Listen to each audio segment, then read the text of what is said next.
Ziyisishiyagalombili izigodlo zengonyama yesizwe samaZulu nokuyizigodlo ezashiwa imbube eyabuza ngoNdasa wango-2021 phakathi kwezigodlo zeSilo kukhona uSuthu nokuyisigodlo ingonyama ibichithe eside isikhathi kusona lesigodlo sikwaNongoma enyakatho yesifundazwe eKwaZulu Natal. Esinye isigodlo sengonyama yesizwe samaZulu kwakhetha omthandayo khona kwaNongoma ehlala Nkosi kulesigodlo kwesihlala uNdlunkulu uMantombi Dlamini Zulu kanye nomndeni wakhe. Inkonzo yokutshala ingonyama yesizwe samaZulu uZwelithini kaBhekuzulu yabanjelwa khona lapha kwazise uNdlunkulu oqala weSilo uhlala lapha.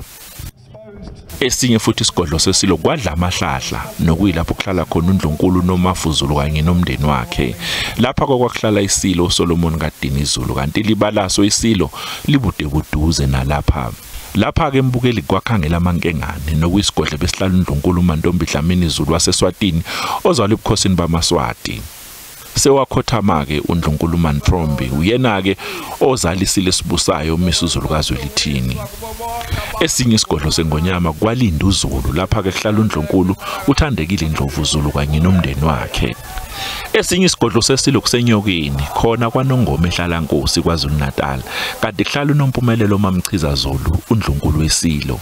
Lesigodlo siqhele kancane nje esigodlweni oSuthu lapha ke kuvamise ukuthi kubanjwe imigubho ehlukene yeSilo efaka phakathi umkhosi womhlanga ukungena esibayeni kanti ngisho naye ingonyama umibeko esikhundleni lo mgubho banjelwa lapha.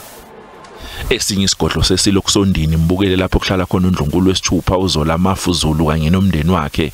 Lesigodlo ke simqoka kakhulu makukhulunywa ngempi yaseSandlwana okuhlangana iminyaka eyi140 yalwa kunqotshwa amangisi ngoba iSilo sasibusa ngaleso sikhathi iSilo ucetshwayo uZulu eladuma obala lapho kungemunga kunemtholo uHlamvana bhola umlilo endulindi ubaso uMantshonga benoqelebana wayehlala kusona lesigodlo singesakhe.